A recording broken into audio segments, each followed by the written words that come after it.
السلام علیکم۔ آج ہم نے کرنا ہے تنظیم برائے اسلامی تعاون کے تفصیلی سوالات۔ سب سے پہلا سوال ہے، آپ کے خیال میں عالم اسلام یعنی مسلمانوں کو کن مشکلات کا سامنا ہے؟ اپنے ساتھیوں سے تبادلہ خیال کر کے کم از کم 5 مسائل لکھیے۔ اور دوسرا سوال ہے، اپنے لکھے ہوئے مسائل کے ممکنہ حل بھی تبادلہ خیال کر کے تجویز کیجیے۔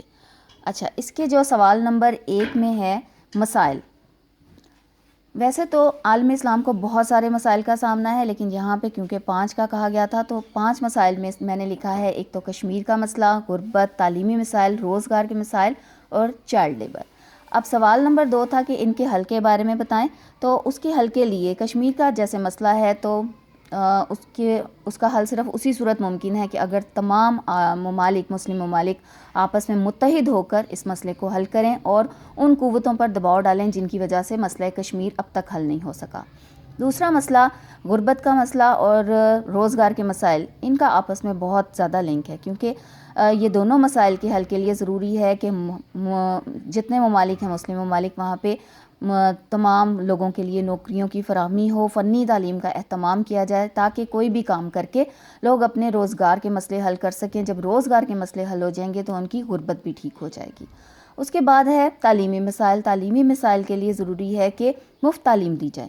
جب تعلیم کے سب کو ایک جیسے مواقع ملیں گے، سب بچے تعلیم حاصل کریں گے تو یہ تعلیم کا مسئلہ ہر ملک سے ختم ہو جائے گا۔ اس کے بعد ہے چائلڈ لیبر۔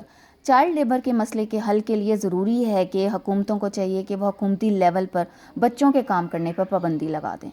اچھا بچوں، یہ تو 5 مسائل میں نے لکھے تھے، لیکن آپ اس کے علاوہ کوئی بھی مسئلہ آپ خود سے بھی لکھ سکتے ہیں اور اس کا حل بھی لکھ سکتے ہیں۔ اور اس کے بعد سوال نمبر 3 تھا کہ علامہ اقبال کی نظم کا علامہ اقبال کا یہ شعر ہے، ایک ہم مسلم حرم کی پاسبانی کے لیے، نیل کے ساحل سے لے کر تاب خاک کے کاشغر تک۔ یہ اس شعر کا آپ نے کرنی تھی تشریح۔ میں آپ کو ان کے پوائنٹس بتاتی ہوں اور اس کا تشریح کچھ بتاتی ہوں، اور اس کو آپ نے خود لکھنا ہے۔ حرم کا مطلب ہے کعبہ، پاسبانی حفاظت، نیل دریائے نیل مراد ہے مصر، اور تاب خاک کاشغر، تاب خاک مٹی اور کاشغر چین۔ اب اس کا مطلب یہ ہے کہ یہاں پہ علامہ اقبال نے مسلمانوں کے لیے یہ پیغام دیا ہے کہ تمام مسلمان، پوری دنیا کے مسلمان جب تک متحد نہیں ہوں گے، ان میں آپس میں اتحاد نہیں ہوگا، تب تک نہ تو وہ اپنے قوم کی، مذہب کی، کسی بھی چیز کی، کعبہ کی کسی بھی چیز کی حفاظت نہیں کر پائیں گے۔ تو مسلمانوں کا متحد ہونا بے حد ضروری ہے۔ ٹھیک ہے بچوں، اس شعر کا بھی آپ نے تشریح کرنی ہے، اور ان سوالات کے جوابات اگر آپ اپنے حساب سے کچھ اور بھی کرتے ہیں تو بہت اچھی بات ہے۔ ٹھیک ہے، ملتے ہیں ایک نئے کام اور ایک نئی ویڈیو کے ساتھ۔ اللہ حافظ۔